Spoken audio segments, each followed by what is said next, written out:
অনেকে মনে করে নবীরা গায়েব জানে, পীর বাবা গায়েব জানে, অমুক বাবা তমুক বাবা গায়েব জানে। মূলত আল্লাহ ব্যতীত কোনো মাখলুককে আল্লাহ তাআলা গায়েবের জ্ঞান দেননি।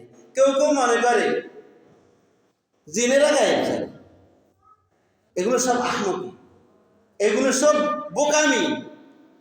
জিনদের সামনে হযরত সুলাইমান আলাইহিস সালাম মৃত্যুবরণ করে দীর্ঘ সময় বসিয়েছিলেন, কিন্তু তারা মনে করছে হুজুর তো আল্লাহ নবী, তো বাদশাহ তো বসিয়েছে, পর্যবেক্ষণ করতেছে, আমরা কে কি করতেছি, খবরদার কাজের মধ্যে ফাঁকি দিও না, কাজের মধ্যে ফাঁকি দিও না।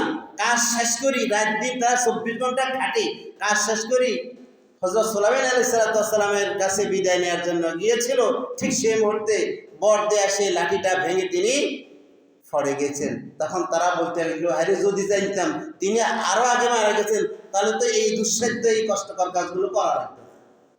আমি আপনি যেরকম গায়েব জানি না, ফেরেশতারা গায়েব জানে না, জিনেরও গায়েব জানে না, কোনো মাখলুক গায়েব জানে না। পৃথিবীতে আগত কোন নবী এবং রাসূল গায়েব জানতেন না। এটা কি আমার কথা? আমার কথা তো গ্রহণযোগ্য নেই। যদি আল্লাহ বলে তাহলে গ্রহণ করতে অসুবিধা আছে। আল্লাহ বলেন, কুল লা ইয়ালামু মা ফিস সামাওয়াতি ওয়াল আরদিল গায়বি ইল্লাল্লাহ। কুল, হে আমার হাবিব আপনি বলেন। আরে বলছে বিশ্বনবী মুহাম্মদুর রাসূলুল্লাহ সাল্লাল্লাহু আলাইহি ওয়াসাল্লামকে আল্লাহ তাআলা বললেন, হে আমার হাবিব আপনি বলেন, লা ইয়ালামু মা ফিস সামাওয়াতি ওয়াল আরদিল গায়বি ইল্লাল্লাহ।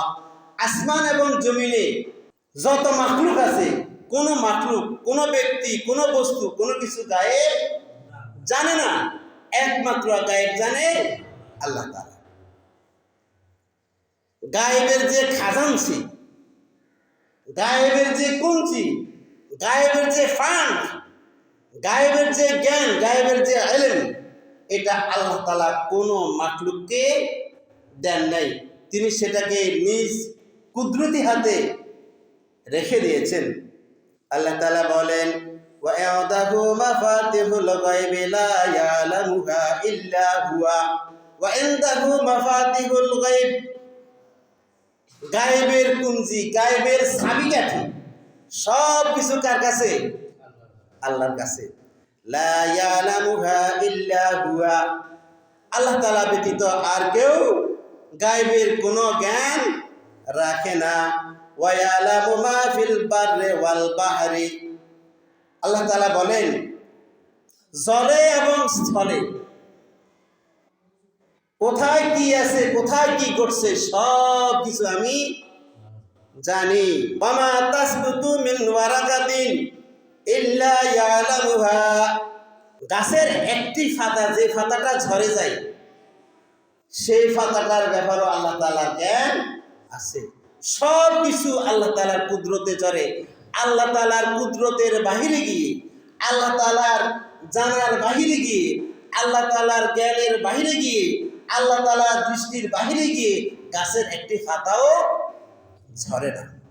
ওয়ালা হাববাতিন ফি যুলমাতিল আরদি ওয়ালা রাতাবিন ওয়ালা ইয়াবিসিন ইল্লা ফি কিতাবিন মুবিন।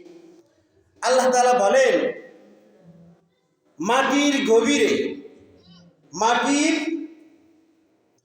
গভীরে অন্ধকারের মধ্যে যে বীজটা বপন করা হয়েছে, সেই বীজ কখন অঙ্কুরিত হবে, সে বীজ কি এখনো শুষ্ক নাকি ভিজা? বীজ অঙ্কুরিত হওয়ার আগে, সারা হওয়ার আগে এই গাছ, এটা কি হয়, প্রথমত ভিজে, মাটি থেকে আর্দ্রতা গ্রহণ করে, কষ গ্রহণ করে, একদম ধুলের মধ্যে কি সারা ওঠে না, সারা ওঠে না। আল্লাহ তাআলা বলেন, মাটির গভীরের অন্ধকারের মধ্যে যে বীজটা বপন করা হয়, সে বীজটা কখন অঙ্কুরিত হবে, অর্থাৎ কখন সারা গজাবে, সেই বীজ কি ভিজা নাকি এখনো শুষ্ক আছে, এই সব কিছু স্পষ্ট কিতাবের মধ্যে লিপিবদ্ধ রয়েছে। সুবহানাল্লাহ ওয়া বিহামদিহি সুবহানাল্লাহিল আযীম। আল্লাহ তাআলা তার কিতাবের মধ্যে কুদরতের মধ্যে এটাকে লিপিবদ্ধ করে রেখেছেন। এই বীজটা অমুক সময় আর্দ্রতা আসবে, বীজবে, তস গ্রহণ করবে, তারপরে অমুক সময় সেটা কি হবে?